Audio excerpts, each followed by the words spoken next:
Good morning and welcome to Saturday Morning Comic Talk.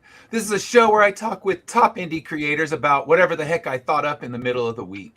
So this week we have a great panel. I think Sean and Matt have been on different times. So Joseph, I think this is your first time on, if I'm not mistaken. Yep. All right. Well, welcome. Glad to have you. And we have Sarah. She was in earlier, I think, having technical difficulties. So we'll see. Oh, there she is. All yes, right. Definitely was. So sorry about that. It's the camera. Happens. It happens to me when I'm running the show. When I decided to switch to Spectrum because the freaking door-to-door salesman convinced me that it was going to change my life. It did. My whole show got fucked up multiple times. So not the life change I was looking for, but I've learned something. Nothing good ever comes from some fucker who knocks on your door trying to sell you something. Nothing, ever. It's true. It's a lesson that we can all take home with us. If you learn nothing else on this show, learn that. Just answer the door, be polite, and then do the opposite. Try to sell them your book. That's what I've started doing. So I think this sounds like Ed's allow you your pitch, but you must allow me mine. And I have sold to about 3 door-to-door salesmen. So it's the new thing. Flip the script on them. Like, you are only allowed to do your pitch if you'll hear mine. And you have to be equally open to buying from me and see what happens. Most of the time, hopefully, they'll just leave and be like, I don't want to hear your pitch. But it's like, no, we will sell each other things. So, yeah. I'm sorry. Normally, I'm not off on a tangent this quickly, but hey, it's a new day, a new week, so here we go. All right, so we're going to start with introductions as always, because we have a few people who have not been here before, and I'd like to hear about them. So, Sean, go ahead and tell us a little bit about yourself. Yeah, so I am the creator of The Fog Within, issues 1 through 4 so far, live right now with Volume 1, my first trade, which is awesome. And I'm also known for Recon the Little One, and I was part of Hospice Season 2 with The Scaled Key. Yes. And I just got the Hospice book. I haven't read it yet. It's always in the stack of Kickstarter books that I don't even open them till I know I can dedicate some time reading. But I'm looking forward to that. And Fog Within, I've loved that one from the start. So appreciate it. I can tell you right now, get it. It's good stuff. So yeah. Thank Joseph, tell us a little bit about yourself. I'm Joseph Duess. I'm a writer and creator of mostly horror comics, some superhero comics. Done Order of Dracula, Colorful Heresies, Two White Tales, and Super Heresies. Those are kind of our main ones. Nice. All right. And Sarah, tell us about yourself, please. Sure. I'm Sarah Childs. I'm the owner of Child's Play Comics, and we create comics, a number of titles, and we kind of specialize in children's and teen comics. Cool. So I know, I think Joe was telling me that you're a teacher too, so you have books your kids can actually read. Yeah, well, I was a teacher for 10 years. And I'm still in education. I work in operations for an online tutoring company now. Okay. So yeah, I definitely have the educational background, and I was a dyslexia interventionist for a good sizable amount of my career. So definitely graphic novels and comics are always like a great way to engage kids that don't really like to read. Yes. So I kind of have that background there, and that's one of the things that made me want to market to kids, have more kids comics out there. Yeah. Yeah, and that's great. And Matt had one. It's actually at my school sitting in my classroom. So yeah, whenever I have a chance to get a good kids comic, I put it out there because even though I teach kids, I don't write comics that are appropriate for them. So it's nice when other creators do. I love to stock my classroom library full of, they love the graphic novels. Those are the ones they read till the pages fall out. And, then if an indie creator has a kid-friendly book, I make sure it's in the library. And I even got on the back cover of Matt's one. So that's cool. I got my street cred in the school. So nice. All right. So Matt, tell us about yourself.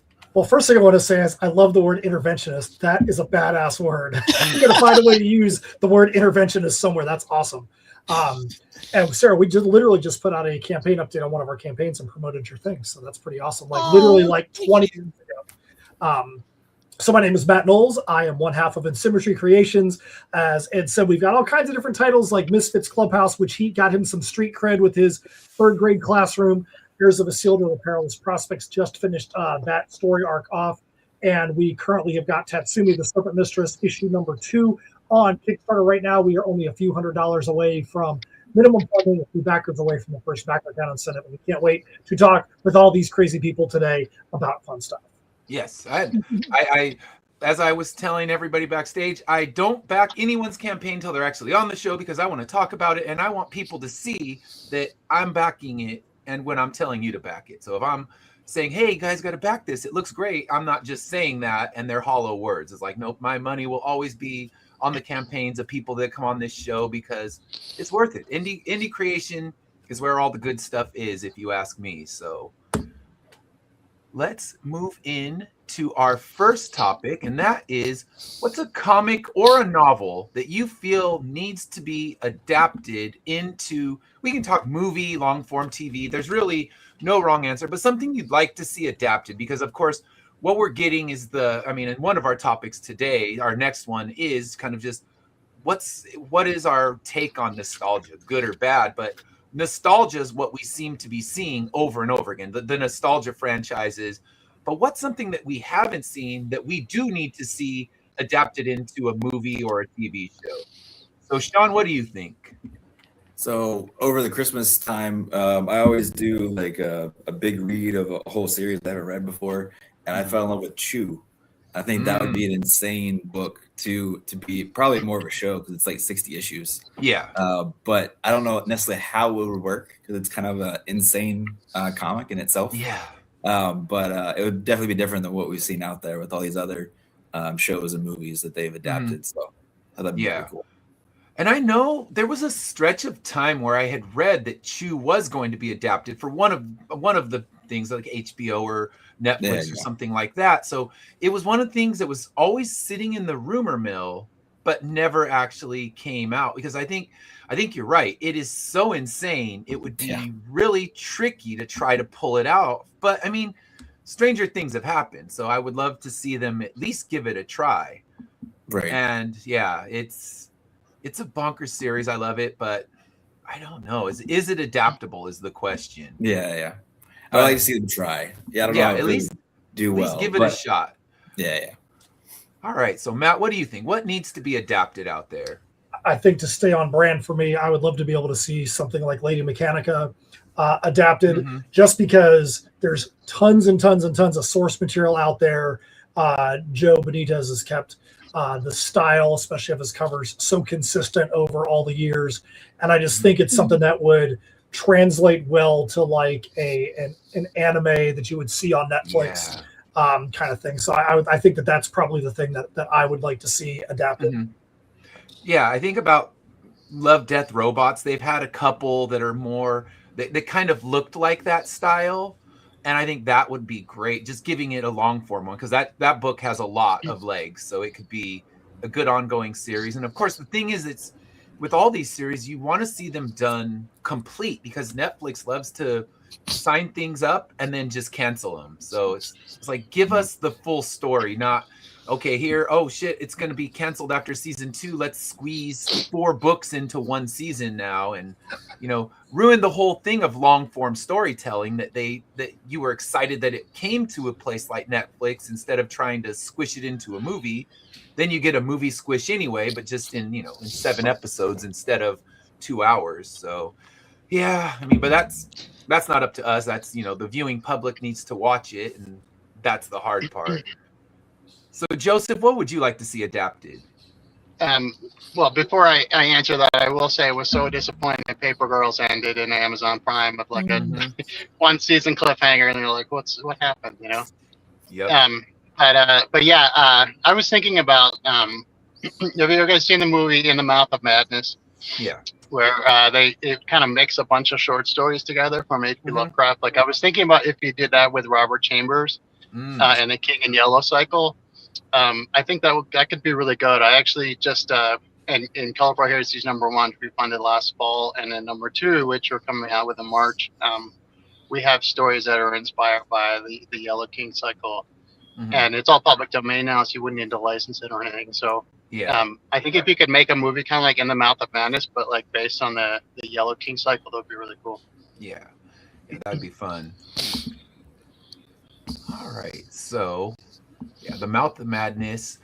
I haven't watched that for years. Isn't it John Carpenter? Am I mistaken? Yeah, I think it was. Carpenter. Okay. Yeah. Yeah, it's been a long time, but I think I watched it when I was a kid and I had no idea what the hell was going on. Yeah. Because I you know, at that point I hadn't never heard of Lovecraft. And it was just so bonkers that I didn't know what was going on. Now I need to revisit it as an adult. So now that I actually know Lovecraft and had to deep dive so I could write for the Cthulhu series, it would be fun to revisit it. All right, so Sarah, what do you think? What needs to be adapted?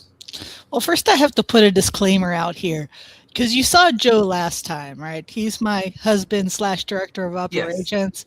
He is the comic book guy. All Okay. right. Oh, it does I look. am Novels are bored fun game. too. Anything is fair game. But I just don't have like as much exposure. Like I try to think of like novels, and like every novel I thought of was like, wait, that's already a movie. Yeah. Never mind. But I did think of. I read this little comic before, and it's from. It was basically by the Nightmare Before Christmas, but Mhm. it was Zero's Journey. It was like a spinoff. Mhm. It was really cute, and Zero's like a non-talking character, so it's mostly there's no speech in it. It's mostly Mhm. just pictures.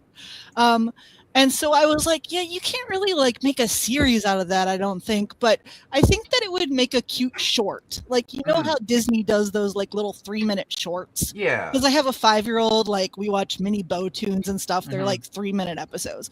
I feel like it would be good for something like that. Like it would be a cute kids like 3-minute short show.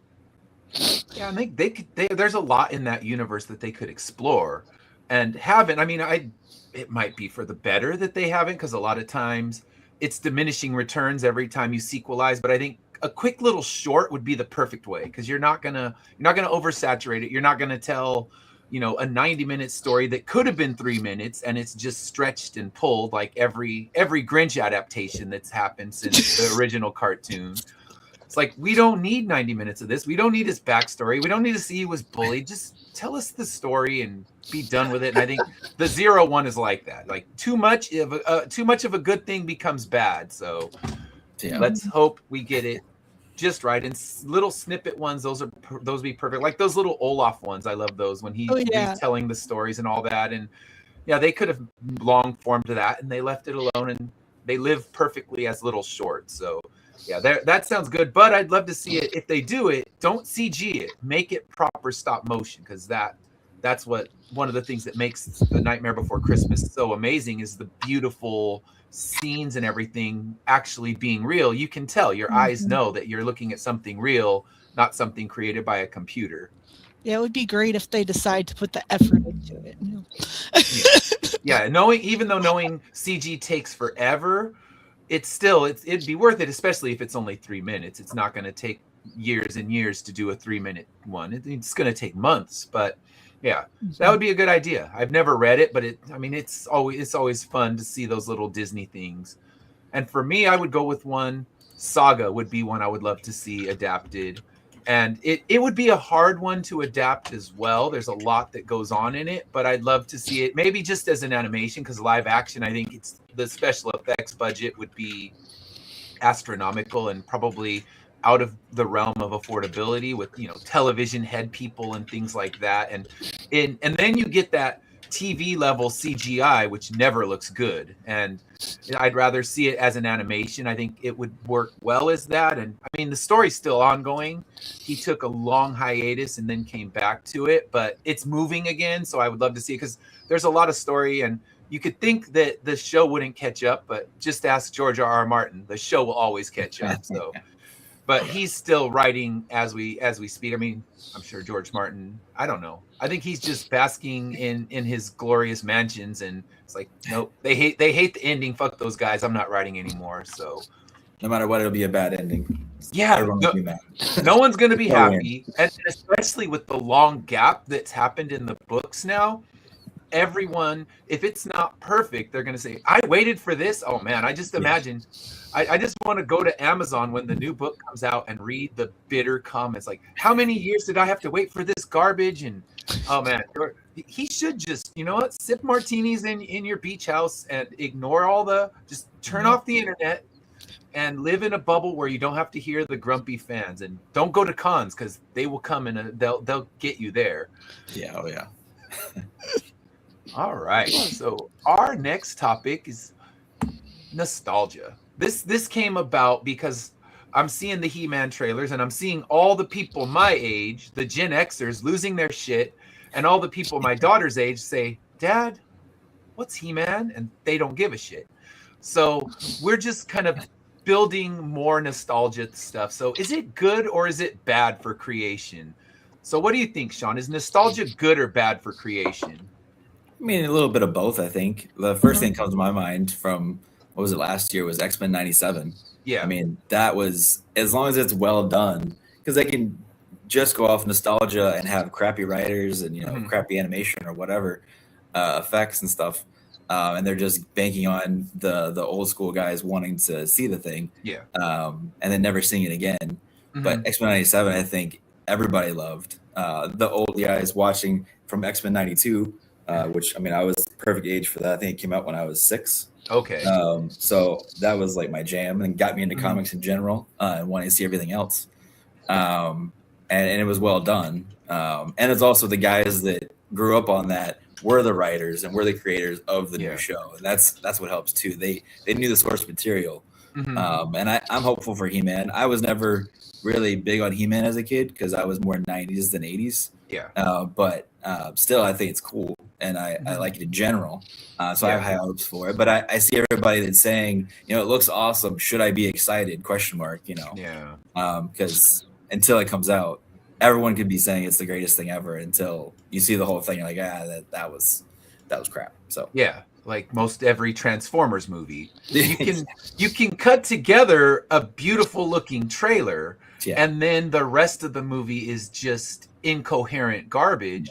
So yeah, never trust a trailer, and I think that's why people are saying, should I be excited? Because G.I. Joe, Transformers, all our kind of Saturday morning cartoons that have been adapted have been not great. So you know, I'd say there's like 1.5 good Transformers movies and no good G.I. Joe movies. So you get excited, the trailer comes out, you are just buzzing with it, and what ends up coming out lets you down. So I think that's why, even though the visual style of the He-Man looks good, it can still let us down huge. And yeah, I mean, I guess wait and see. But regardless, it's going to make a ton of money from people my age, the people that I was, you know, 7 or 8 years old when He-Man hit the cartoon scene, and you know, I had every toy and I was creating adventures in my bedroom, and that lifts your expectations, because maybe when I was 8 years old, I was writing better stories than the one we're about to see. We hope not, but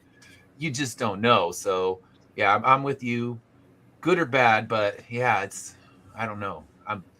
I don't want to get excited about anything anymore because it just lets you down. It's like, I'll just go in and be like, this is going to suck, and like surprise me, shock me. That's all I need. And honestly, with the nostalgia stuff too, it could be either really great, like X-Men 97, or it could be really bad. There's not really any mediocre. Yeah, it's I guess so. Really it's the two extreme ends, good or god awful. There's no middle ground. Like, oh, it was all right. Yeah. But I think our expectations, especially when we played with those toys and we built, you know, countless adventures and stories in our mind, we are expecting greatness. Like, all right, with G.I. Joe, I was expecting greatness, and I didn't even get okay. I mean, it's like, who put this together? Was it 5-year-olds playing with their toys? Because they could have done a better job. So yeah, I think that's the thing, is it's always one end or the other, never in the middle, where it's like, okay, that was decent. I guess that's where Transformers 1 landed with me, is okay, that was decent. And then as the sequels moved along, they got worse and worse. Finally got a little better with Bumblebee, and then they made a sequel to that, and it got right back to its garbage form. So yeah, I will go in, I'll be indifferent, and hopefully I'll be moved. I don't think my wife gives gives any care to seeing the He-Man movie, I might be rolling on my own to that one. So yeah, we'll see. I guess when the Care Bears movie comes out, that's when they'll hook her right in. All right, so what do you think, Joseph? Nostalgia, good or bad? Are you saying it transformed from good to bad to good, then back to bad? I think so. The jump ching. Yes. So I use a lot of old public domain stuff on my stuff, but I think it doesn't really hit the nostalgia thing unless you're like 150 years old. So I don't know. I feel like a lot of times nostalgia is really dangerous because, like you said, like I was 6 years old when He-Man came out. I will go see that. I don't know if it's going to be good, but I will spend money on it, right? Like, and if you go and watch the original He-Man cartoon as an adult, it is unwatchable. It's awful. You're so it's right. Awful, right? I heard that actually they had the idea. It was like, yeah, Prince Adam will be a teenager and then he turns into He-Man. They're like, no, that's too hard to animate. So they just sort of were like, yeah, he gets a tan or whatever, So like, it's that's the level that show was. It was designed to make toys, and it designed to sell toys, and it's fine. But I just think when we're using older things, we need to really be careful. Like, we're going to make something new. Let's make it new. Let's make it better. Let's Godzilla -1 is a great example, right? Like Godzilla. There's been a million Godzilla movies, but hey, you make Godzilla -1, it says something really interesting about post-war Japan, which was always sort of implicit in Godzilla, but like it's really gets into that aspect of it and about PTSD and that kind of thing, and like that's like a really good way to do nostalgia. Yeah. Yeah, and I think you're right, because this is following a couple bad Godzilla movies, and then all of a sudden, I mean, you hear Godzilla, you're like, oh, okay, here we go again, just mindless popcorn, and they actually brought life back into something. So that's a really good example of nostalgia done right. But yeah, we could do the entire show listing nostalgia gone bad. So yeah, those are some good ones. Yeah, Godzilla -1. I think everyone who loved Godzilla was really pleasantly surprised by that, especially after the Bryan Cranston one and all that stuff. So it definitely went down a bad road to finally move back. But I think Japan had to take their own thing back, because it started there, and when they took it back, it got good again. So will it stay good? Who knows? Because we're not done with it now that made money. Right. So what do you think, Sarah? Good or bad for us, nostalgia? Well, when I first saw the question, the first thing I thought of was from the perspective of who, right? Because like if you're talking about the movie creators, I feel like nostalgia is always good for them, because as you all brought up many points of, it's always going to sell. I was like, well, I did that when I was a kid, or I loved it. I loved the first one they made of this movie, and now they're redoing it or what have you. And then they're like, oh, I have to see it, because I have to see if they did a good job or not. I've got to see what it's about at least. So it's going to make money. But then, it might be a flop, and it might not. Even if it's a flop, they already made money. Yeah. So someone else might come along and, do it again from a different company or something. They might try something else, because there's about 1 million nostalgia topics you can pick from. I think from the other side of it, I'm kind of like in agreement that it can be good or bad. As a consumer, it's like,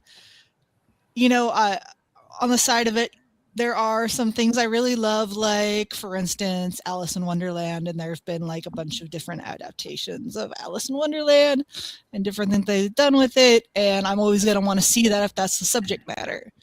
And I feel like that's exciting, just like if something comes out that's related to that, it's like I'm already interested. I already want to see it. It might be good or bad, but it's kind of like I'm the type of person that I don't go in with a lot of expectations. So well, most of the time I'm just like, oh, that was good. If it was awesome, then great. Maybe you'll find a flop sometimes, too. Oh, yeah. But my expectations generally just aren't that high, I guess. So I'm not as disappointed.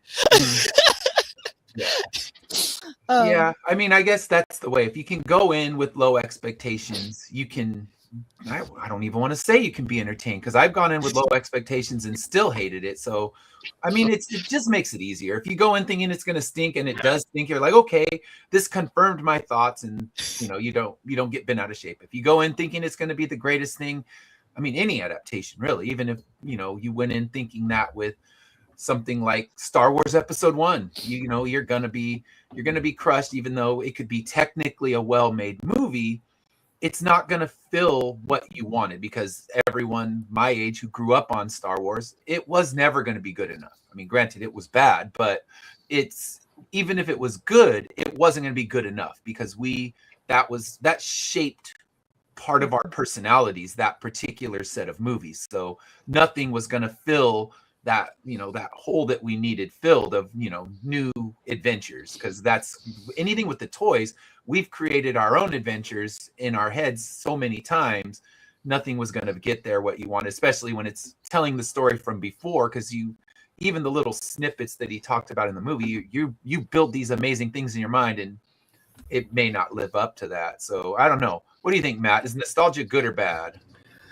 I kind of want to go back to what Sean kind of hit on it. There's a balance, and I think that there's nothing wrong with building on an existing IP. There's nothing wrong with trying to redevelop something. But at the same time, it's like, even though the new Superman movie was good, do we really need another Superman movie telling the exact same story of his origin? Do we really need another Batman? Do we really need another Spider-Man? Luckily, Marvel found a way to put all three Spider-Men together, which was pretty ingenious. Yes. But I'm like, do we really always need those things over and over again? I think that where nostalgia is a big negative, or a big pothole, is when people get nostalgic and they romanticize the way business used to be. I always try to say, like, I remember back in the day when I was a TV repairman, and I used to be able to make a living going and repairing TVs. I wish we could get back to that market. And I'm like, dude, that's not the market we're in nowadays. We've got flat screens, and we've got it's replace, not repair. Yeah. And I'm like, you're never going to get back to the 1950s where you were repairing tube televisions or things like that, or you were going to have door-to-door milkmen. And I think sometimes people in comics get stuck in that kind of mentality. They get stuck in conventions used to be this way pre-COVID, and I wish we could get back to that. Or for the people like us, Kickstarter used to be a different way from 2020 through 2022, which was the golden age where everybody had money hand over fist that they didn't know what to do with, because there was no other entertainment. So you could put out any campaign and you were making tons and tons of money. It's never going to get back to that. So you have to say, how can we take the little things from that were good and move it forward into where the industry's actually going? That's where I think you can honor nostalgia, but still put a modern spin on it. Yeah. And that's true, because if you want Kickstarter to be back in that heyday, you got to quarantine us. And do we really want there was far more negative than positive with those really strong campaigns. And I mean, that's kind of what built things like this show, was necessity. This was the only way you could talk to creators. This was the only way you could put your book out there, because cons were gone. And to want Kickstarter to be like that, sure, it'd be great, but that means you have to be isolated, and you can't go to a show and move your book that way. So like things in the world are totally different. Economy is totally different. The world factors are way different. The competition is different. There's so many things that come into play that if you get stuck in, this is how it was even 6 months ago or a year ago, you're going to find yourself lagging behind the people that are trying to innovate. Yeah, I agree. And I think for me, I just look at nostalgia as safe. And sometimes safe isn't good because it blocks new IP. Like we have a room full of people that are creating new IP, and the studios are going to be a lot more reluctant to do something like one of our books, because it doesn't sell the same way. Even if it's great, people want what's comfortable and familiar, and they'll flock to that more than they will an exciting new IP. And I think that's where nostalgia is more negative, is that it's blocking people's new stuff from coming out because people don't want new in a lot of ways, especially with their comic book stuff.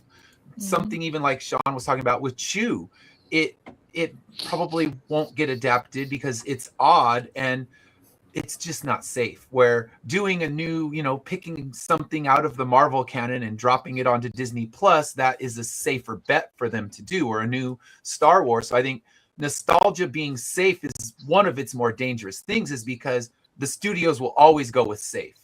Even if it doesn't work, they can say, well, we thought it was going to have a built-in market. Like He-Man could be the best movie, could be the worst movie, but it's definitely a safe movie because the Gen Xers are going to see it with or without good reviews. It could get tanked on Rotten Tomatoes. We'll still be dropping our money on it because it lives in our childhood brains, and nostalgia glasses can't cover up how bad that cartoon used to be. Like Joseph was saying, it's unwatchably horrible, that cartoon. I bought the box set on DVD. I was so pumped.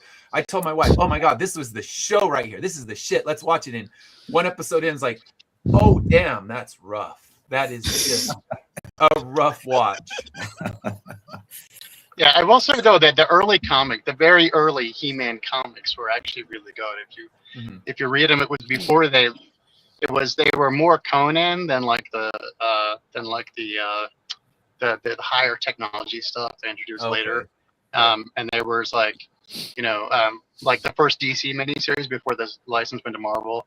That was pretty good. And the first line of mini comics before the cartoon came out, and the cartoon influenced the mini comics. Those were actually really interesting. But anyway, I do have to go, guys. So I just want to say bye. I also want to say, Matt, I do have a milkman who comes every Tuesday, and everybody in my neighborhood has a milkman. It's like, wow, For it's real? crazy. For real? Yeah, a lot of the local farms are cleaning up on that. Anyway, I know what you're saying about that. wow. Yeah, I know. Yeah, we were going to the grocery store, and my wife was like, "Why don't we just get it delivered? Everybody else does that." And I'm like, "Okay." Just hope that we don't run out before Tuesday. But yeah, all right. I'll talk to you guys later. All right, and Thanks for we'll having me talk. on. We'll pull your Sure. campaign up and tell everybody about it once we get to that part of the show. So thanks for coming on. Thank you. See ya. See ya. All right, have a good day. Okay, so yeah, I guess the consensus is nostalgia is both. Yeah, it's not good, it's not bad.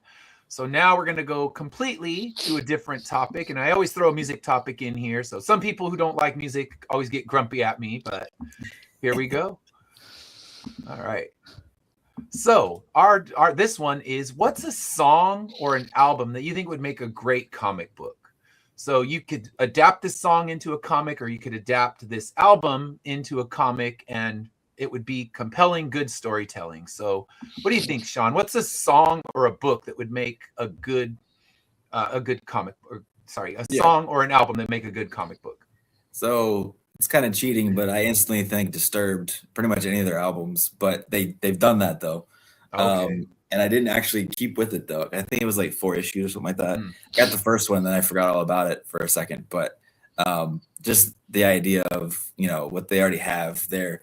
I don't know what the guy's name is, but the character they always have in all of the albums and everything is just perfect for a comic. But of one that hasn't been done, I listen to a lot of Nothing More, and I think it's Carnal is their more newer album.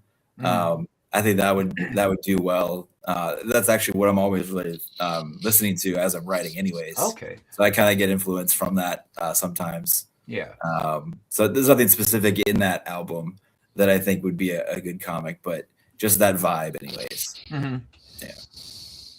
And sometimes you just need the right vibe, and then you can kind of turn it into whatever kind of story. And if you're using it to write, you're probably already thinking of storylines in your head as you're hearing this music, storylines for your own book. And then you're like, ooh, we can make this song into something this way or the other. So yeah, that would be interesting. I haven't heard the band. I got to check that out.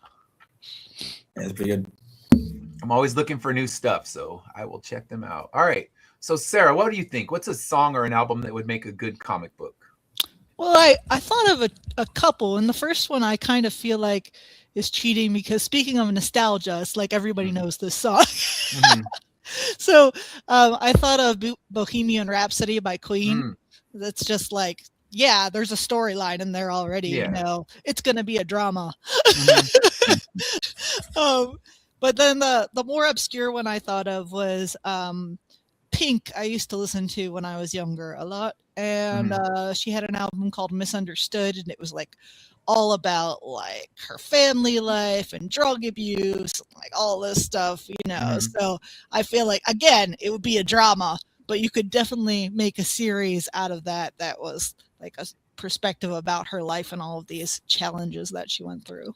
Yeah, and then you know what? It would probably sell really well. She could adapt it, throw it on her merch table, and probably sell millions of copies of it. So, and then Bohemian Rhapsody, I'm surprised no one's already done it. It's such an easy, single issue story, or you could make it a whole series because you got a story in this song that could be something, and it's like the record labels are always looking to make money, and if there are bands and things like that that have adaptations that I've seen at different cons of songs, stories, albums, and it's like, wow, I'm surprised that the Queen hasn't been. Maybe the surviving members of Queen are kind of blocking marketing, because if it was Kiss, we'd have already had 47 copies of different things. True. So I think maybe Queen's more protective of their songs. It's hard to know, but it just seems such an easy slam dunk for a story.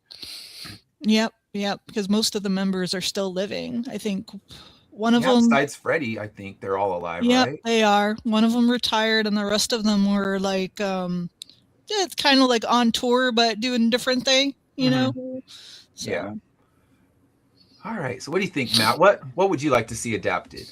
Well, I kind of feel like I can't give an answer that's not cheating on this one, considering that's literally what we do with Heirs of Isildur, where we write our songs and we've got comics attached. And then even on the campaign that we have out right now, on our campaign video, it's always me writing the music that goes in there. There's only been 2 times where we've had someone else that's had the music in there. And this campaign video is one of them where, and we'll talk about this more later, but this directly, applies to this, where the second issue of Tatsumi, the Serpent Mistress, happens at a pirate port, the port of Alabasas. And there's a spot where our main characters go into a little pirate bar, and there's a band playing, and there's some shenanigans afoot. And we were writing this stuff, and I talked to Steph, and I'm like, is there any reason why we haven't asked our buds in the Dread Crew of Oddwood if they want to be that band and the band that gets involved in the shenanigans? And she was like, I have no idea why you haven't asked them yet. So we asked them, and they were all for it. And so their songs are what's in the campaign video, because they're a band that's literally pirates, are on a European tour right now. Great music. And even I have the band on the stage singing a little ditty, and I did the thing to the tune of one of their songs. Cool. So we found a way to incorporate the entire aura of the Dread Crew of Oddwood into this little guest appearance in our issue. So that's what I have to say. I don't know. It's fine. You've actually done it, and that's even better. Where it's, we're hypothetically thinking of ways to do it, and you're like, no hypotheticals for me. Here it is. Go get it right now. And you usually have vinyl available on your campaigns as well. I know that. So yeah, we still have the vinyls for you intermix the music already, which is great.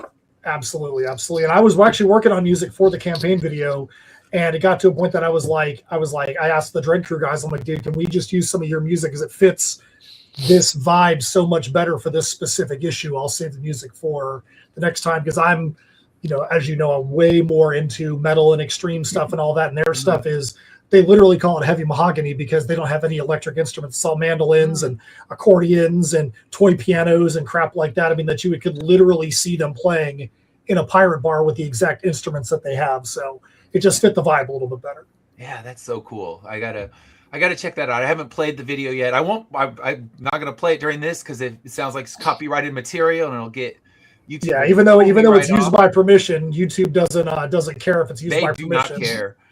I've had bands on my Wednesday show, and they're like, yeah, go ahead and use it, and YouTube still copyright strikes me. And this is directly from the band. They're on the show, and they don't care. So yeah, YouTube, but it's probably all AI, and it's just like, oh, we detect something copyrighted, boom, send them a copyright strike. So yeah, unfortunately, I'll enjoy the video when I'm not on the air and check it out, because yeah, you've sent me music recommendations and you haven't let me down. So because pretty much for me, I'll listen to whatever you throw my way. I may not like it all, but I will always give it a chance. So well, the Dread Crew is actually on tour right now in Europe with your favorite Norwegian flamingo outfit wearing band. They're actually on tour with Trollfest and some other bands right now. So that's definitely a tour that you would be you would have some fun going to. Oh yeah, if they hit California, just message me and I am in. So, and I'll wear my flamingo hat for the occasion. I'll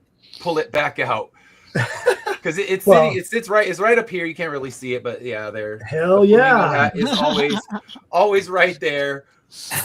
I have all kinds of cool stuff that no one gets to see, but yeah, it's like the flamingo hat lives there, and if they play, then it's coming back, and I will wear it. So yeah, that I think honestly, there's one. It wasn't my pick, but that would make a fun comic book. The Flamingo Overlord album could be a really fun one, because you got, flamingos taking over the world, and it could actually be a kid's comic book. You could write it where it would work for kids. You could write it where it's completely graphic, dark, and bloody as well. But it's just, it's so absurd. It could work either way. So I think that would be a good one. Well, the one my go-to one is Trollfest guys. They would make it bloody and very much adult only. Yeah, and that's one thing, because the album is kind of bloody, but you could adapt it, because it's flamingos taking over the world. You could adapt it and make it a silly kids one, more on the level of R.L. Stine, but you could also make it the bloodiest, goriest thing ever, and the adults looking at it like, wow, flamingos, okay, they're taking over. So yeah, that one's good. My pick is always Hazards of Love from the Decemberists. That's an album that I would love. I want to adapt it myself, because that was how I started learning how to write comics, was just taking those songs and adapting them into comic script, so I could just practice the form. So I've already adapted 3 or 4 of the songs. So I'm like, all right, just hire me. I'll do the rest. And then I was also thinking the Burning and Looting by Bob Marley and the Wailers. That one's kind of telling a story that how many rivers do we have to cross before we can talk to the boss, and the searching and the being locked up. I think it could be a really good wild adventure story. So those are the 2 I kind of thought of. And then yeah, when you're talking about Flamingo Overlord, I'm like, make that a comic too, because that would be fun, and get them to license it, and we'll sell it at the merch booth for them. So yes, Kat would read a kid's book about flamingos, and I'd read the adult one where the flamingos are gouging out people's eyes. And if it's me, there had to be a flamingo decapitating somebody, because I found that all my books must feature at least one decapitated head. So I don't think Corruptor has a decapitated head, so I gotta get on that. But yeah, we have a decapitated head on the cover of Floaters. So I'm like, I just went right into it. Like, okay, here you go. Here's your decapitated head for the series. And then Immortal Era has a character who's a decapitated head. So it's become my signature, I guess. So I'll just stick with that, and flamingos decapitating people. It'll happen, and it'll be my decapitated head for a new series. So Matt, you talk to them, tell them I want to adapt their album and see what they say. I'll do it. Awesome. All right, so now let's talk about what we have going on with these campaigns. So we have 3 campaigns, actually 4, because we will talk about Joseph's. We'll pull it up. He would probably tell better himself, but we'll at least kind of run through and put the link so people know. But we will start with The Fog Within. So just give me a second. Let me get this shared. Even though I have everything where I need it, it still becomes the squinting portion of the show, because my eyesight is not the best, but it's better than it was. And yeah, that's where, if people don't know, that's where the Floaters story came from, was dealing with all the eye stuff I had to deal with. And even though they got rid of the floaters, it's never going to be perfect, but I have vision, so I am not going to complain. All right. And yeah, I have an eye appointment in about 2 weeks, and I'm going to hand my doctor a copy of Floaters, the one who did the surgery. Nice. We'll see. There's one doctor who won't get it, because there's one that I just, like, he becomes the villain of the story because he sucked, and he won't be getting a copy. He probably wouldn't like it anyway, but, you know. The one who did the surgery and helped out. He's getting one, and we'll see if it gives him nightmares. That's the goal. All right. So Sean, tell us about The Fog Within Volume 1. Yep. So this is my first series that I ever started writing with. I thought this would be the only thing that I was going to do. And then I just kept on. I got the bug, and I kept on going with other stories now. But this will be eventually a 12-issue miniseries. This is the Volume 1 that I've finally been able to get to after 2.5 years. It's a Mad Max-like universe with powers, or G.I. Joe meets X-Men with a time-traveling fog, is the way I normally describe it. You got Hunter, the main character. He's in the present time. There's a cataclysmic event that happens in the town of Brooks.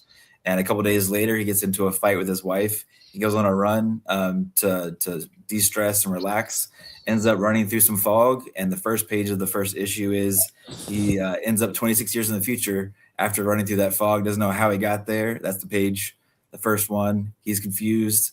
There's rebels there. They know that he's coming because of this prophecy.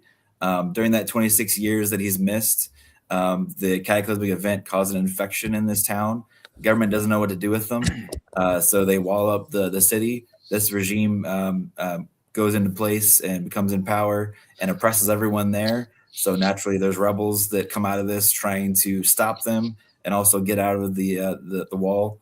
And but they've heard about this prophecy, which you find a little bit more about how they find out about the prophecy in other issues. And they're waiting for him. They grab him, they train him, and because he's so young still, being around early 20s, in issue 3, he decides something happens, and he decides, I need to take on the regime by myself. I've got these powers, I can stop them. And he finds out quickly he's in over his head, and we got to find out if or how he gets out of the situation in issue 4. And and we're continuing on after this. So now that we're fully minimum funding as of last night, we are continuing on with issue 5 now, and we are already 4 pages into the art, and just going to keep on going with this story. It's a lot of fun. So how many issues are you planning altogether? Yeah, so 12 altogether. So 12, it'll be 4 issues each for each arc. And then I'll do the volume at that point. And really, the story does change genres at times too. And like this arc is more 90s over the top action.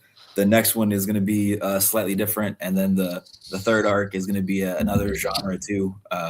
Just to try different kinds of writing styles and everything. And it's still going to be all one story, but it's going to change aspects a little bit. Nice. Yeah. We have some reviews. I know one of those reviews. Yep.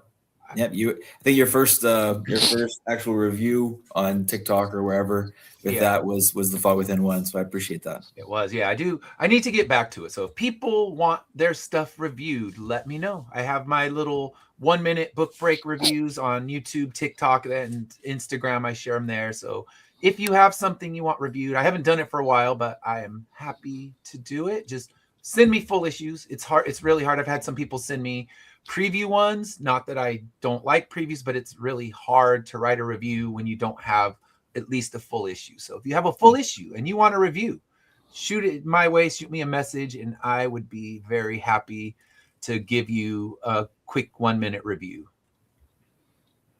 And if anyone that's here, Matt, if you want one, just let me know. I'll send you one for sure.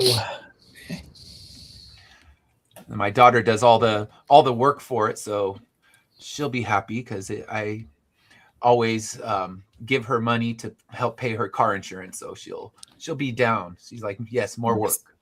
And I see, all right, so you have 25 backer, 50 backer, 75, 100. So Immortal Era 1 is unlocked. Yeah. Good stuff. And then No Spell is 75 backers. So how many backers do you have right now? We're exactly 50 right now. 50. Okay, so you just hit the 50 backer one. So yeah, I feel like I can feel like you'll get 100. It seems like that's around where you get, and just move slow. But your regulars, I mean, at least for me, the regulars always come in, but they don't rush. They don't care. Like we'll get it before it closes. Some of them if you do late pledges, they'll wait until a couple days after. So you just randomly, Kickstarter will randomly send you like $4.85 when someone just randomly buys a digital copy. So yeah, and I know with this one, I put the minimum funding a lot lower just because most of my backers that I've done this is the 7th campaign. Most of them are the Fog Within backers, so not everybody is going to want the trade as well as the floppies. So yeah, I expected less, but I also did the other campaigns before I did the trade, so that I would hopefully get some from Recon and some from the Hospice book coming over. They tried that one, now they want to see more of my stuff. So yeah, that's what you can hope is the ones who haven't been reading this book join you and buy a trade, because there are people. I know there's the wait for trade people. There's plenty of them. Yeah. Oh yeah. So yeah. So you need reviews. Oh, so Aaron, if you need something else reviewed, let me know. I did in INRA #1 for Aaron before, so I'm happy to do more. I learned I was not pacing myself when I started. I was trying to do one a week, and that became overwhelming. I can't do that, but one a month I can do that. And just I'll put you in a log, and I will prioritize ones that have a campaign, so that way it's kind of coming out while a campaign is live. So if you have one, if there's an issue 2 or an issue 3 of something that you have a campaign for, that I'll do I'll review issue 1, and that way get it out while the campaign is live. That gives me usually between 2 weeks and a month to get the review written. So yes, like I said, send me a message, let me know what you want reviewed, and I will start building up a list. But for now, you need to get in there and back this trade. If you haven't bought all the floppies, or even if you have and you don't want to have to damage them when this thing goes on HBO and you want them in mint condition so you can send them off to CGC and get yourself paid, then buy the trade. Read that. Read it till the pages fall out, and let your floppies stay clean. So you can get it right here. The link is in the chat, so definitely get on there. I love this series. I'll probably buy the trade just because my floppies end up mixed up in the long boxes, and if I want to read it, I got to go digging. But the trades go to the bookshelf behind me, and they're always easy to find. So I will grab it just for the sake of convenience. When I want to read it, I want it in my hand. Where Matt, you put stuff that even if it's the single issues, they end up on the bookshelf just because of how you put them out. So Appreciate it makes it easy to dig them up. But yeah, they're there, but they're all small and hard to see. But they are up on the bookshelf, and then the other ones are in the classroom on the bookshelf. So nice. Let's get to our next campaign. So Sarah, let me pull yours up. And that is Child's Play.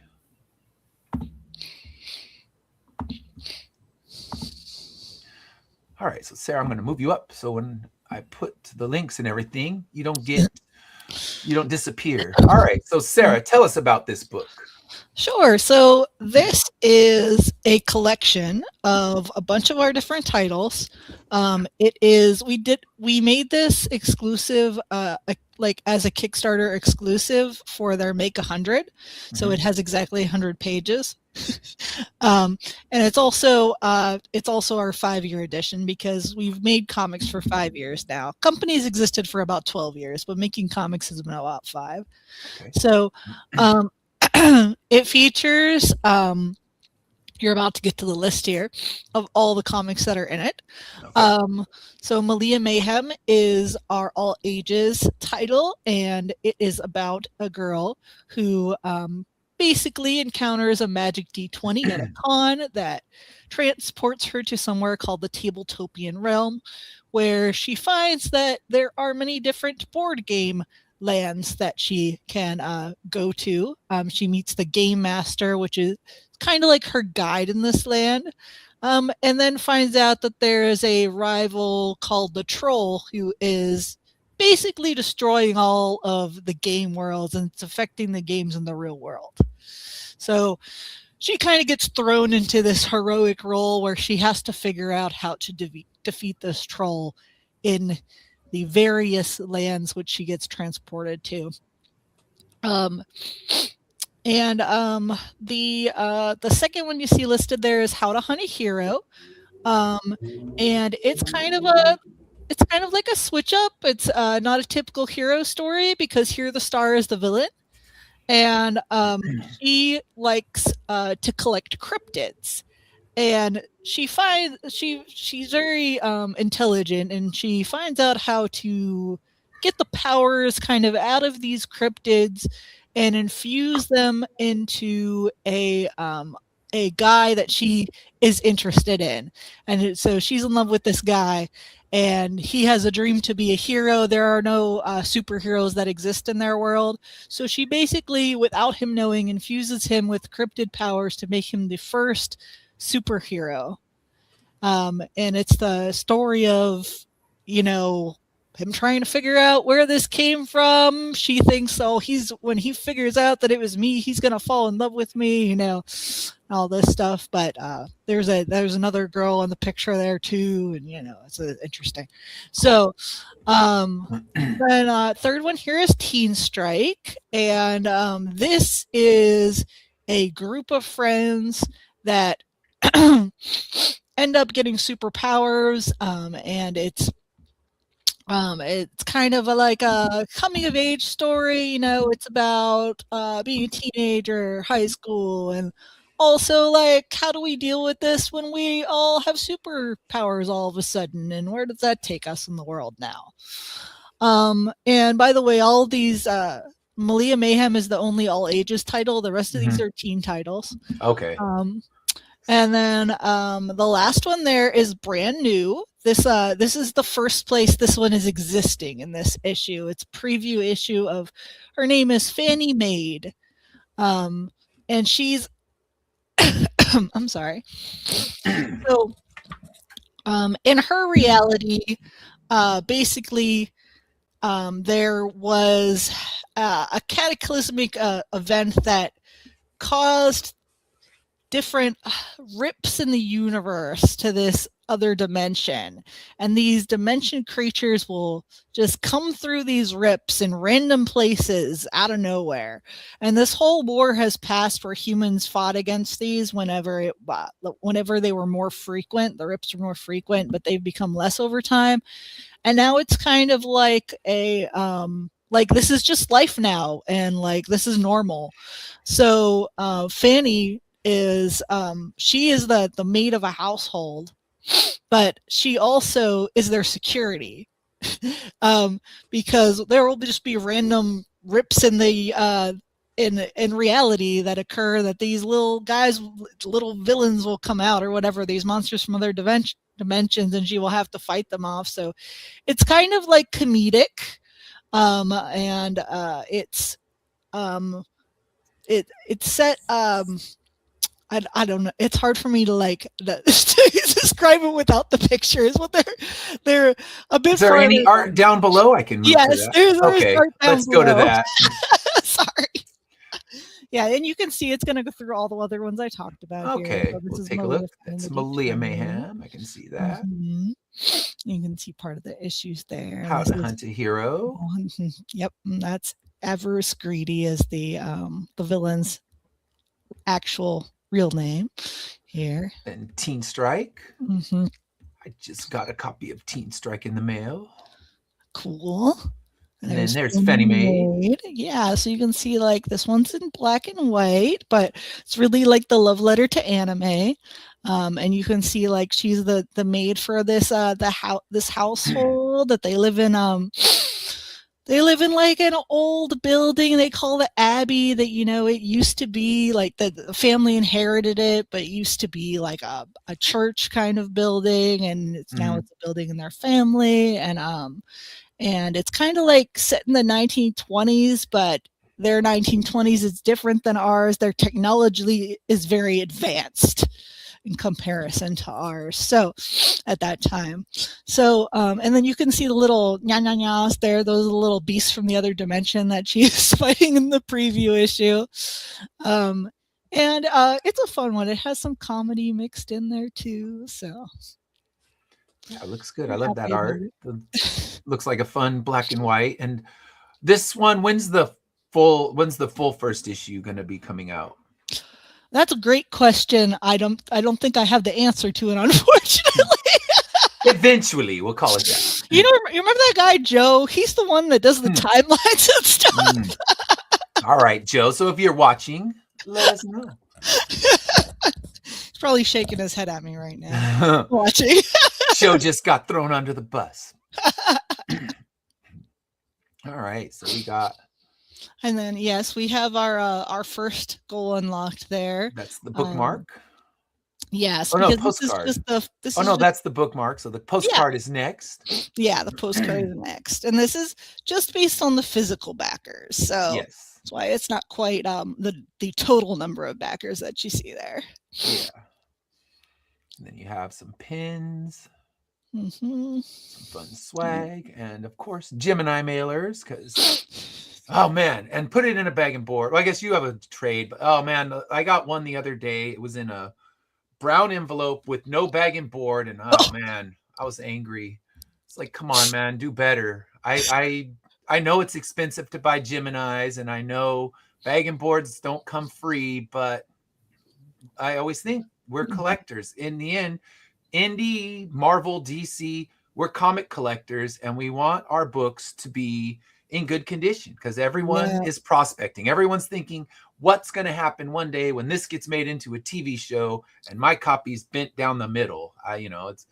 You got to send them right. So I know everyone who's in this room does that because I've got books from all of you. So I know that it'll come good, but man, nothing irks me more than when you get a Kickstarter or an eBay thing. I mean, that happens just as much, that they don't treat it like it's an actual collectible. Whether you're writing indie comics or mainstream, it's a collectible. It's a comic book. And people like me that have been collecting since I was a little kid, we treat them with esteem, and you should do the same.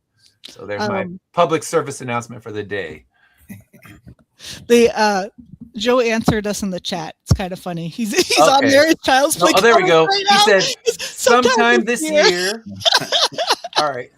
I love that he gave himself an 11-month cushion on that one. Yeah, we're in January technically. We're like, yeah, we got it this year. So yes, thank you, Joe. Welcome. And yeah, he was telling me that like, right now he's watching your kid, and it's your turn. It's like I'm gonna be out here. Your turn to. Yeah, he was like, I did it last time, Sarah. They need something more interesting. It's your turn.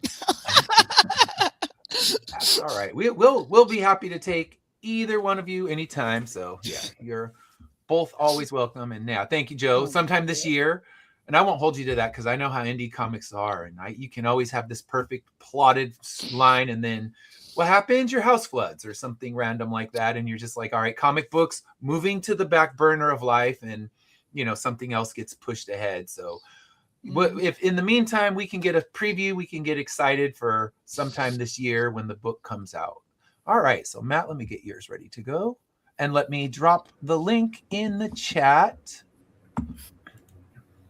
so you can get your own copy, and I'll put them when the show is done. I'll put all the links on my YouTube comments so you can actually click on them easier. So they'll all be in the YouTube. So I'll put the YouTube on my Facebook as well. So you can go there, you can click directly on those links, back these books. You will not regret it. Like I said, I've got stuff from all of them. I just got the copy of Teen Strike in the mail a little while ago. So yeah, and I got my Hospice just recently as well. So yeah, and they do them right. They don't ship them and make me angry. So that's good. Paper envelopes are no, don't do it. All right, so let me pull this up for you. Actually not our last one. We will share Joseph's as well, but that'll be me trying to sell his book for him. And I got backer alerts. I need to deal with stuff, it looks like. So if I haven't filled out a survey, I apologize. I will soon. All right, so let me move you up, Matt. So Matt, tell us a little bit about Tatsumi. All right, so Tatsumi, the Serpent Mistress, this is for issues 1 and 2. This is our title. It's kind of like Pirates of the Caribbean in the live action One Piece meets martial arts heroines. Tatsumi, her first appearance was in our graphic novel, our fantasy horror title, I Am Kido. But this story is actually hers, where she is the unquestioned lead. She has been basically evicted from her lands by this demonic force that has basically left the land to scourge. She gets picked up by a pirate crew, and she has to basically kind of work her way into this pirate crew as she's trying to also find people that can go back and help to remove this force, the Dark Conquestors and the Soul Rippers, from the land, and she can get retribution and revenge for what they did to her lands and her people. Issue 1 we felt like was a pretty big success. The reviews we got seemed very positive about it. Issue 2 takes place at the port of Alabasas, which is where the crew of the Side Stalker is actually from. As you see there, there's a shot of the Dread Crew of Oddwood when they're on the stage in the port of Alabasas. Nice. We're super stoked about this issue. One of the things that we did with this series as compared to our other series is, and it may sound odd to hear someone say this, but we were like, we are only going to have these things be 32-page comics, because with Heirs of Isildur and with Tales from Nocturnia, we always had the things be a little bit larger so we can have a spine on the side of the book. Mhm. For Tatsumi, we wanted it to be a comic series. So for us, and for me especially, because Steph has always pushed to have some shorter issues, we really have had to work on making sure that the overall story arc is pushed forward in every issue, but then also making sure that there are fun set pieces in each issue that are unique to that issue itself. So if you're somebody that's like, hey, I just want to go and support issue 2, that you're going to have some fun action scenes in there that are unique just to that issue. As you're going through, scrolling through the covers right there, one of the things that we tried to do with this issue, we have some recurring people that have done covers with us. So we not only have our catch-up tiers, we also have catch-up tiers per cover art team or cover style. So Alessandro and Alan, the main cover art team, if you're like, hey, I really like this, I'm just hearing about this, you can go and get I Am Kido, Tatsumi 1 and Tatsumi 2 of just their covers. If you like Chess and Gwyn and their style, you can go catch up on there, because they did a cover for Kido and Tatsumi 1 and Tatsumi 2. We then have guest cover artists that have been involved. So if you're like, hey, I really love this Tavern Brawl cover from someone who you totally are familiar with, Ed, which is Renan Shoddy, then you can go get our guest cover artists. We had Carl Moline, the late great Carl Moline, did a cover for I Am Kido. We had Chris Hirschberger that did the Fire Mistress cover in Tatsumi 1. And then you've got the Renan Shoddy cover. And then new to this one, we're back to doing, we do have a foil cover of the Soul Ripper cover. So if you're like, hey, I want to get a catch up of that, we've got a foil cover for I Am Kido. We have a sketch cover for issue 1, and then we have the foil for issue 2. And then we also have metal covers, and we have wood covers as well from Sarah over at Definite Article. And the wood covers this time have proven to be one of the most popular cover choices. We've actually sold far more engraved wood covers in this campaign than we expected. But those things are really fun and a really cool collectible that you don't see all the time. Yeah. So we've got those things involved as well. And then, we always do the things like we've got shirts. We have the 3/4 sleeve baseball shirts this time that are very much akin to the Hellfire Club shirts from Stranger Things. We also got another set of socks. I think this is our 11th pair of socks and our 9th different poker chipper in this campaign as well. Nice. I got my alien socks waiting for Crazy Sock Day at my school. That's right. Because I'm Crazy Sock Day. I'm like, I own plain white or plain black socks. The kids would always be disappointed in me. So I'm like, this year they will not feel disappointment as I walk in rocking my alien socks. We are more than willing to help you have a separate section in your sock drawer of Team and Sim socks. Yes, so my that Sim way sock section right. in the sock drawer. We're more than happy it to can do that. grow, because look at that. That's a lot of socks. I got the aliens. I love my alien ones, but dragons, I might need that too. It's not Sounds like crazy sock days once a year, but I've been teaching many years, and there will always be a new Crazy Sock Day, and variety is the key. Kids would be like, those are crazy socks, but you wore them last year. Like, nope, dragons, boom. One of the things that we like to really make sure that people know about the Tatsumi story is, with all the different titles we've done, we always have strong female characters. But with Tatsumi, this is the first time that a strong female character is the unquestioned lead. That doesn't mean that the only story you're going to see is going to be Tatsumi's. There are a whole host of strong characters. We try to not worry about what gender they are, as far as whether they're going to be strong or weak or alpha or beta or good guys, bad guys kind of thing. We just kind of throw the characters out there and just kind of let them fall as they may. And when we did the I Keto graphic novel, Tatsumi really stood out to us as the character that we needed to build this new story around. And we always love to put our characters into a fish out of water scenario where you've got someone who's an Onaba geisha who is in this Far East fictional land where she knows martial arts and all that, and now she has to integrate into this, this renegade pirate community and find ways to be able to try to convince them to come back and become a part of this force that is going to take on the Dark Conquestors and Soul Rippers. And so it's always a fun psychological study of what does she do to involve herself and be respectful of their culture without going against what her upbringing and her culture and her morality is as well. Nice. All Katrina Rhodes, we always have to have new poker chips. You got to have the new poker chips. You got to have the new socks. You got to have those things. We got to.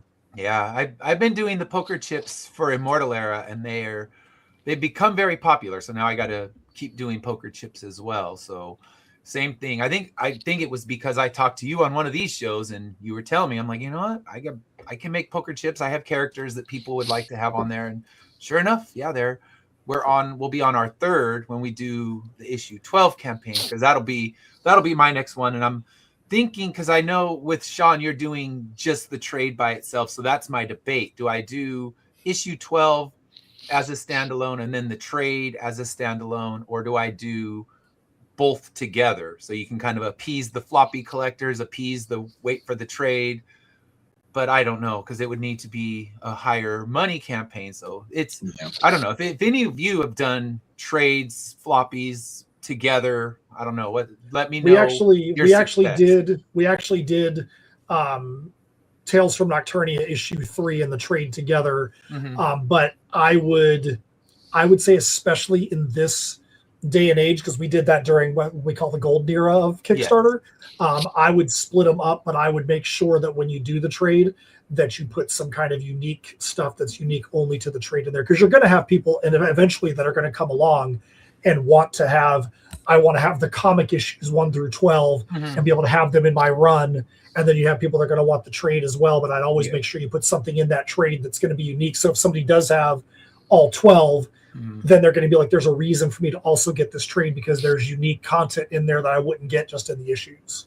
Yeah, and that is something I already have planned, because I did a story in the Tales from the Collective, and it's actually I did a black and white Immortal Era story, but it's huge to the canon and introduces the first appearance of the villain for the third story arc.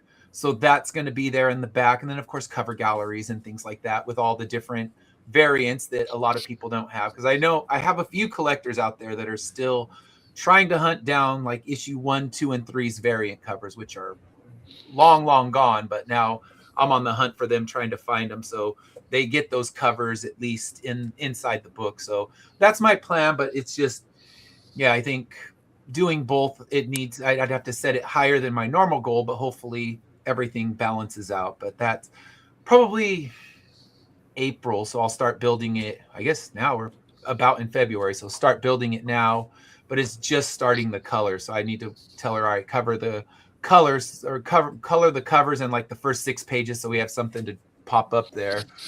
But yeah, it's all that. So, and I'll talk to people that have done it and see. So it sounds like, Matt, you have good ideas on that one. So let's see. For sure. We are $369 from minimum funding. Awesome. On our campaign, and we always try to make sure to stress, especially to people that aren't as well versed with Kickstarter that might come in for their first campaign. That minimum number is just a number. That goal number is just a number. It's not where the campaign ends. For us, we always try to make sure that we've got fun things after that. Obviously, we all do backer count incentives, and we've got stretch goals. We've already got those things lined up. We always will make sure we have unlocked tiers as well, so that way when we get there, for the people that really want additional collectibles, we'll have those things as well. We've got some super fun ones that are set up for this campaign. Yeah. And this is a story that we already know where we're going for this arc. The art for issue 4 is almost done. The main artist is almost done with that. We've already got some covers done for issue 3. We already know where we're going to go with the some of the other merch that's out there. We've had the Dread Crew of Oddwood is guest starring in issue 2. We already have our guest stars set up for issue 3 and issue 4, which is one that we won't talk about it right now, but once we get there, we're actually pretty happy about the guest star that we have that's going to be in issue 3 and beyond as well. That's something that is going to be very wild for us to have in that issue. So, but for now, the focus is issue 2, and we would love for anybody that wants to jump into back, because every dollar, every backer helps to get towards that backer count incentive. We're only 4 backers away, 369 from the minimum funding, and then we go from there. Yeah, and I tell people, even if you can't afford a book, if you can afford $1, everything helps a campaign grow. And minimum funding is just a number we set. It's everything. Production costs a lot more than what that minimum funding is, but every times are tight. If your money's tight, share it out, put it on your social media, hit that share button. You don't have to give a penny to give us value, and hit that share button, and you let your friends see. Maybe one of them, this is the kind of book for them. So these, like I said, I'll put all of the links. I put them as we've gone through the show, but that way you don't have to scroll to find them. They will be on the YouTube, so you can click on all of those. I will be doing that. As I said, I always back who comes on this show, because I appreciate the work. It's good stuff, and I know how much time, effort, and money are involved in creating an independent comic book. It's something we do for love, not for the truckloads of money.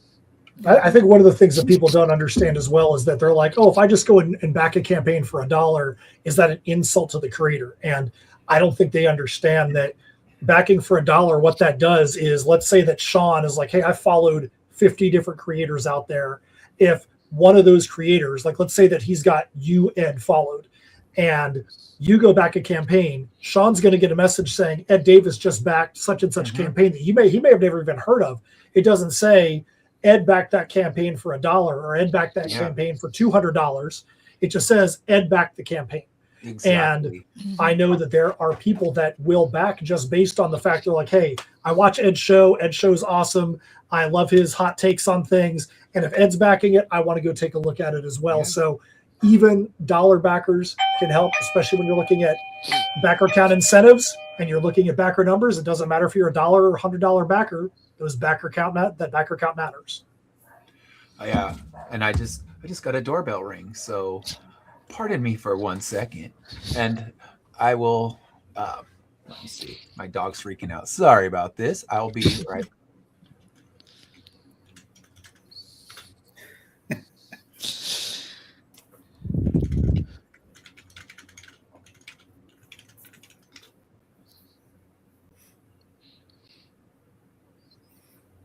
Need some background music. Got anything, Matt? There you go. Is that all right? Yeah, perfect. I'll just put that on repeat. Boom. That's it. I think I just memed myself. All right.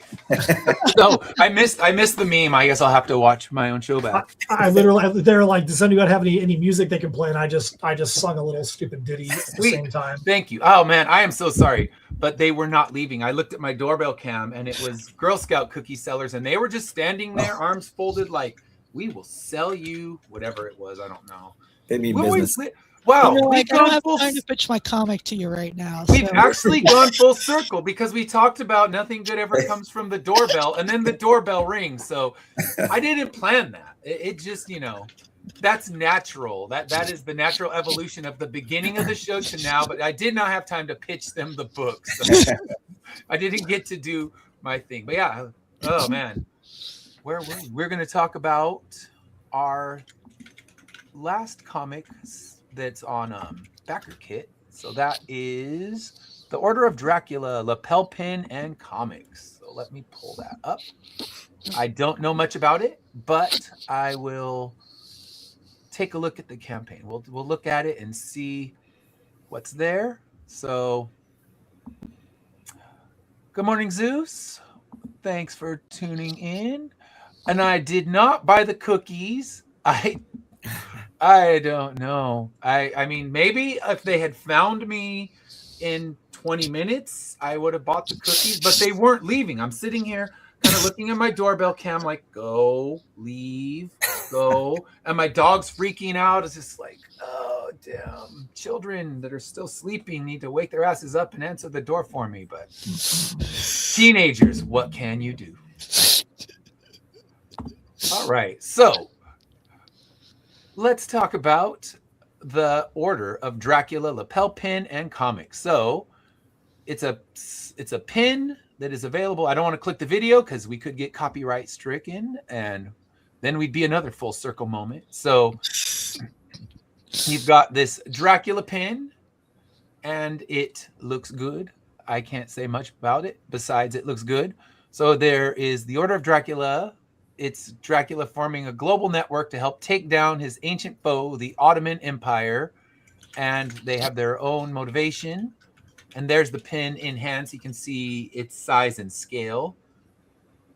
And there are the Order of Dracula comics. I have a few of these. So I have backed the Order of Dracula comics in the past, and those are good reads. I'm always a fan of Dracula stuff. I'm kind of a sucker for it. So I tend to buy good Dracula stuff if it's out there, and you can see some of his other things that are available. This is all through nostalgia. And then he's got, yes, there we go. It brings the nostalgia. And I'm writing Dracula versus Sherlock Holmes.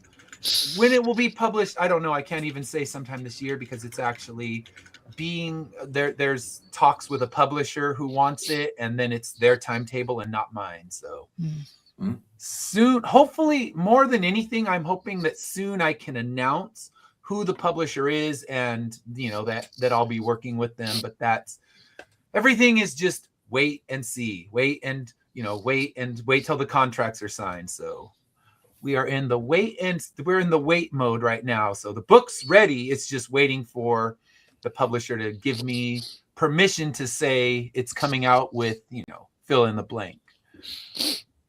So he have some, I think these are stretch goal books that he has. So CPS from John, that one's a good one. I like that one. Child Possession Services. Yes. Cthulhu Invades Wonderland. Also good. I've read that. That looks like, let's see. That I thought it was that Fog Within, but no, that is not. And then we have some other stuff, and I'm back in squint mode, and then some pages from the book. This would be a lot easier if he was telling you about it. So you can see the art, you can be impressed, you can buy it because you want it, or you can go to the link and check it all out, read through the campaign. One thing I'll say for Joseph on this campaign, the reason why he's doing this on BackerKit is BackerKit, one of their strongest points is pin campaigns. Okay. They do Pintopia.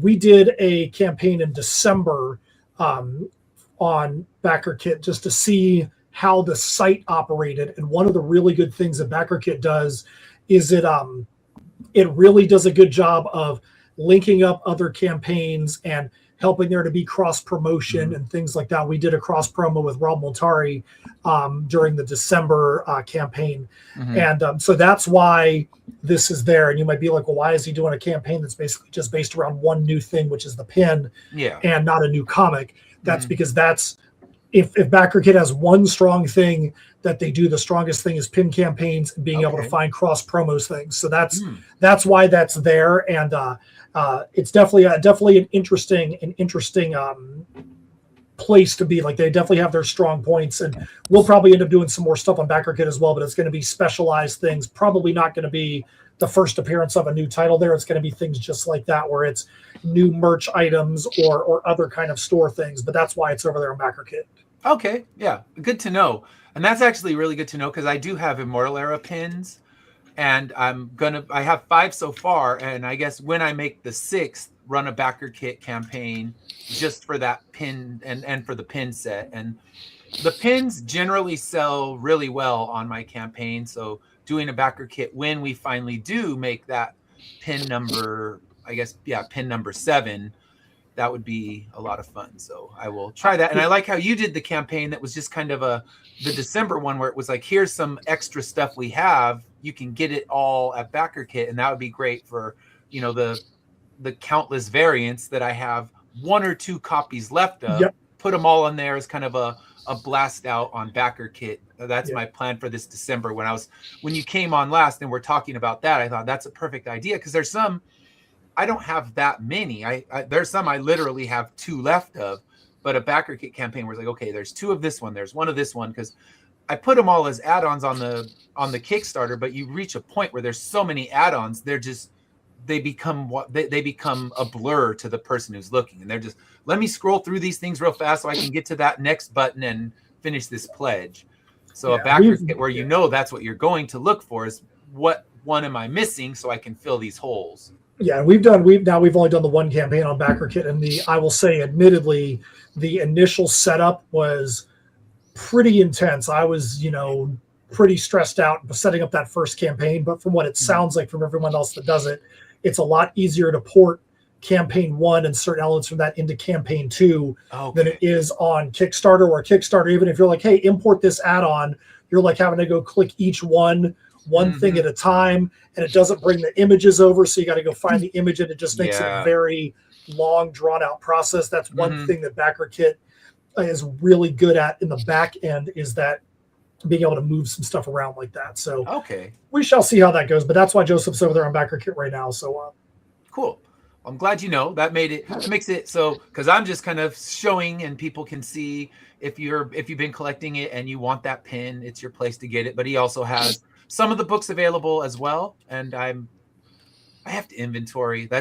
I need to alphabetize my long boxes, because now I have 2 full long boxes that are just Kickstarter stuff. So my other stuff's all alphabetized, all my big publisher stuff, but I need to do the same for my indie, so I can say, okay, I have Order of Dracula 1, 2, and 3. I mean, you can go and I guess I can find out what I have, but to actually want to read it and check it out, it's more of a pain, because that's me just shoving them in there and not organizing them. So I guess there's a summer project when I'm off this year. All right. So thank you all for sharing your stuff. I will put the link on my YouTube comment channel, so it's easier for you to click on and go make those purchases. I'll be doing it when we're done. I always put my money where my mouth is. Like Matt was saying, even if it's $1, you'll see my face on there, because that, when you see Edward Davis is a backer, you're going to see that and know that, okay, I mean it when I say these projects are worth your money. And even if it's $1, even, if you can only get a digital copy, that's great. And if you can't afford it right now, we fully understand. Hit that share button, throw it on your Facebook wall, throw it on your Twitter, Instagram, whatever it may be. Let people know it's out there. And that is a valuable thing for creators as well. So we appreciate anything where you help spread the word that there's, a great new book for them to read. All right. So Matt, tell us where people can find you. So if you are somebody that is like, hey, Kickstarter is cool and all that, but I want to know what else you guys do, you can go to linktree.com/InSymmetry Creations, INSYMMETRY Creations.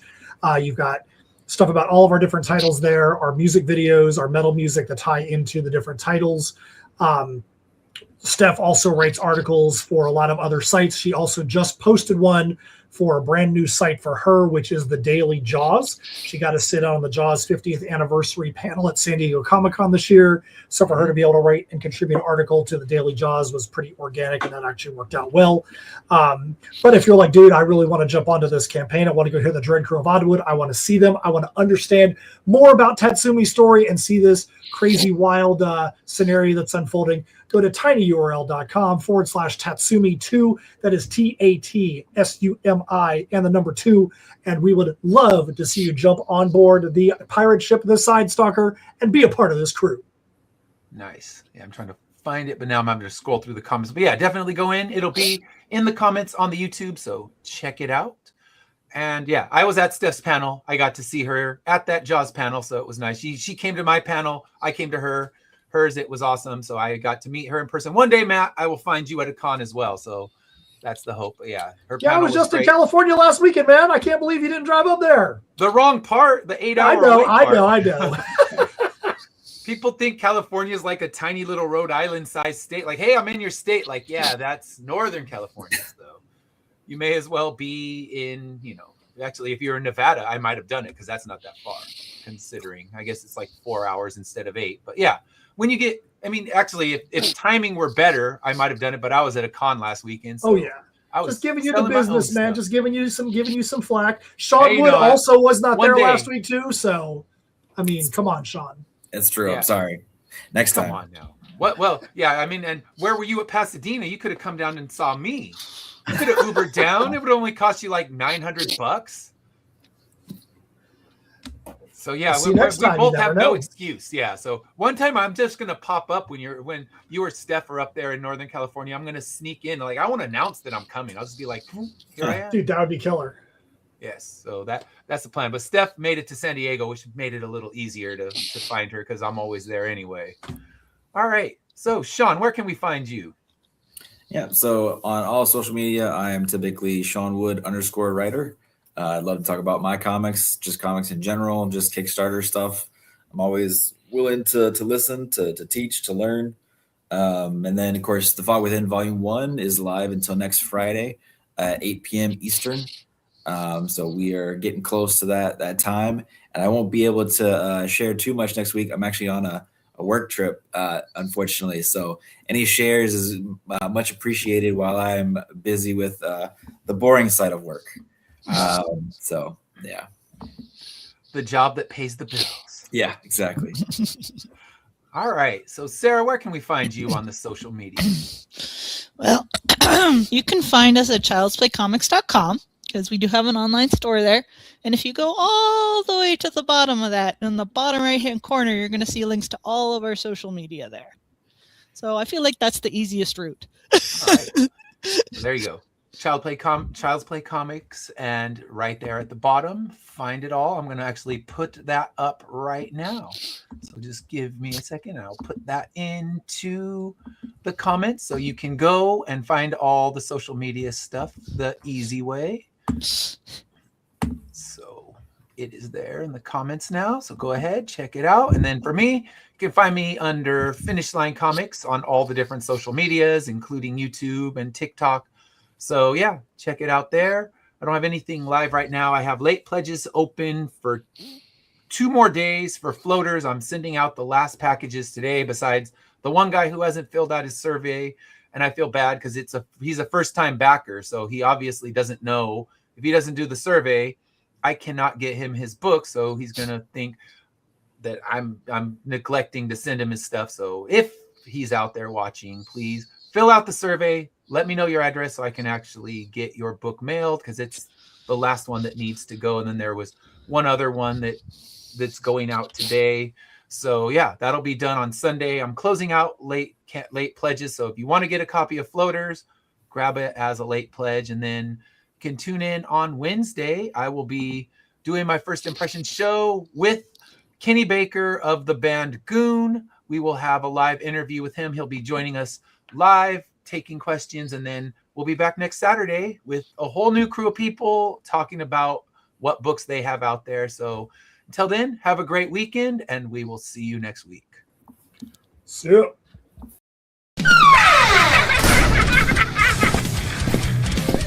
If you missed the live viewing of any Meg production, you can find all our content on Roku or as a member of this channel.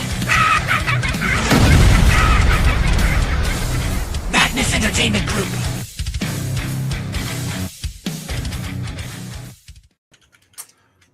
All right. Thank you.